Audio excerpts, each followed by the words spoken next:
ইবাদতের অন্যতম মৌসুম হচ্ছে রমাদানুল কারীম। গোটা রমাদানুল কারীম জুড়ে আমরা আল্লাহ সুবহানাহু ওয়া তাআলার রহমতের চাদর দ্বারা আবৃত করা থাকে। রহমত, মাগফিরাত, জান্নাত। আল্লাহ তাআলা বলেন, ইয়া আইয়ুহাল্লাযীনা আমানু কুতিবা আলাইকুমুস সিয়াম আস-সিয়াম কামা কুতিবা আলাল্লাযীনা মিন ক্বাবলিকুম লাআল্লাকুম তাত্তাকুন। ও হে ইমানদাররা, ও ম্যানকাইন্ড, তোমাদের উপর রমাদানুল কারীমের সিয়ামকে ফরজ করা হয়েছে, যেমনিভাবে তোমাদের পূর্ববর্তী উম্মতের উপরে ফরজ করা হয়েছে। কেন ফরজ করা হয়েছে যদি জানতে চাও, আল্লাহ তাআলা বলছেন লাআল্লাকুম তাত্তাকুন, যাতে করে তোমরা ফরজগার হতে পারো, মুত্তাকিন হতে পারো, আল্লাহ সুবহানাহু ওয়া তাআলার অতি কাছের বান্দা কিংবা বান্দি হতে পারো, তাকওয়াবান হতে পারে। এই জন্য আল্লাহ তাআলা রমাদানুল কারীম আমাদের উপরে ফরজ করে দিয়েছে। রমাদানুল কারীম জুড়ে কিছু স্পেশাল আমল রয়েছে, যে আমলগুলো করলে আল্লাহ তাআলার অতি প্রিয় বান্দা কিংবা বান্দি। এরকম 10টি আমলের কথা আমি বলবো ইনশাআল্লাহ। 1 নম্বর আমল হচ্ছে রমাদানুল কারীম জুড়ে আপনি যে আমলটা বেশি বেশি করবেন, সেটা হচ্ছে অধিকহারে কোরআন তেলাওয়াত করা। কেননা কোরআনুল কারীম সূরাতুল বাকারা এর 185 নম্বর আয়াতের মধ্যে আল্লাহ তাআলা বলেন, শাহরু রমাদানাল্লাযী উনজিলা ফীহিল কুরআন।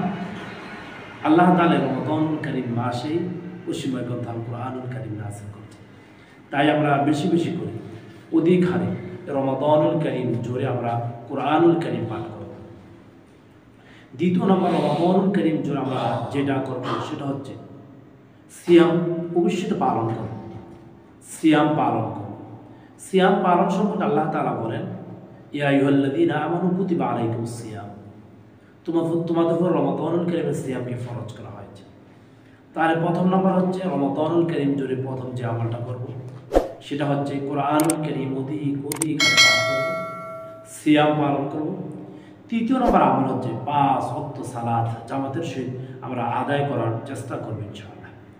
5 ওয়াক্ত সালাত জামাতের সহিত আদায় করব। আমাদের অনেক ভাই রয়েছে রমাদানুল কারীমের সিয়াম ঠিকই রাখেন, কিন্তু তারা ফরজ সালাত আদায় করে না, মসজিদমুখী না, তারা ঘরও তারা নামাজ পড়ে না। এই জন্য তাদের জন্য নসিহত হচ্ছে রমাদানুল কারীমের সিয়াম পালন আপনি করছেন, আলহামদুলিল্লাহ, 5 ওয়াক্ত সালাত আপনার অবশ্যই জামাতের সহিত আদায় করতে হবে। আমাদের চতুর্থ নম্বর যে আমলটা আমরা করব সেটা হচ্ছে ইফতারের পূর্বে আমরা দোয়া করা।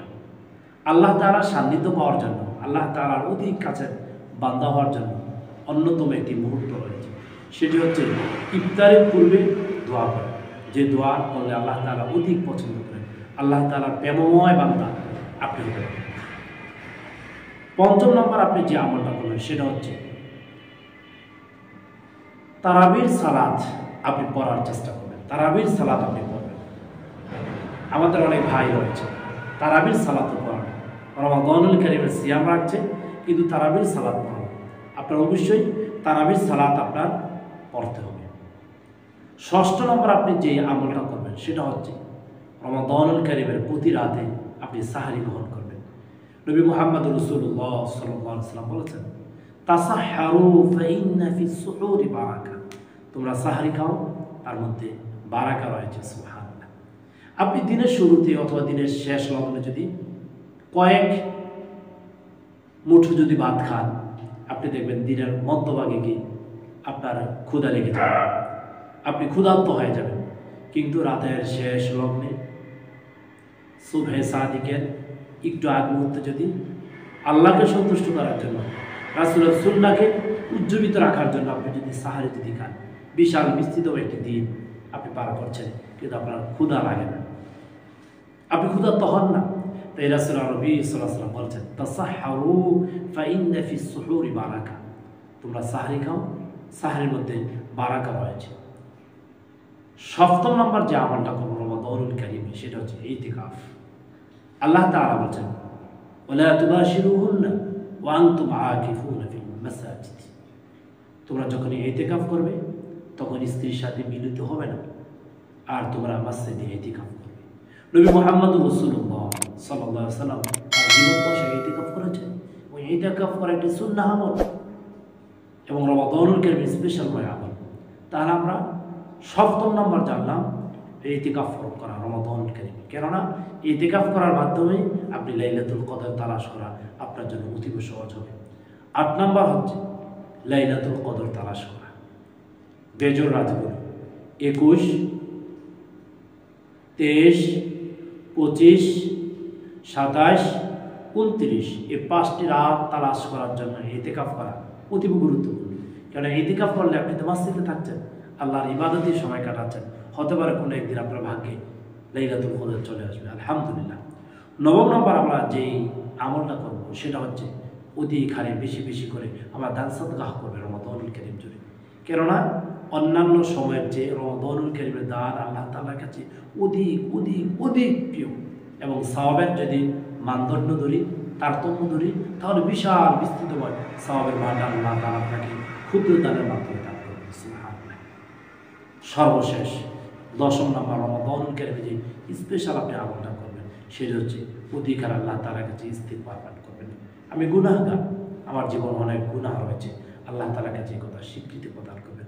আল্লাহকে বলুন, আল্লাহ আমি নিজের জীবনে কত গুনাহ করেছি, অন্যায় করেছি, তুমি তো রাহিম, তুমি তো গফুর, তুমি তো গফফার।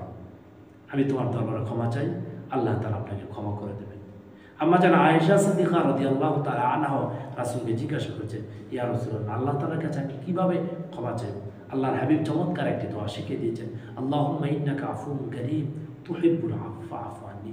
তাহলে আসুন ভাই, এই রমাদানুল কারীম জুড়ে আমরা আল্লাহর ইবাদতে সময় কাটাই, আল্লাহর কাছে মাথাকে নত করি। আল্লাহর যত দাসত্ব পূজার করা লাগে প্রতিটি দাসত্ব পূজার কাছে আমি নিজের মাথাকে মস্তককে নত করি। আর রমাদানুল কারীম জুড়ে আমরা 10টি স্পেশাল আমল যদি করতে পারি, আশা করি এই রমাদানুল কারীম হবে আপনার জান্নাতের জন্য একটি পথ। আল্লাহ তাআলা আমাদের সবাইকে রমাদানুল কারীম জুড়ে আমল করার তৌফিক দান করুক। আল্লাহুম্মা আমিন।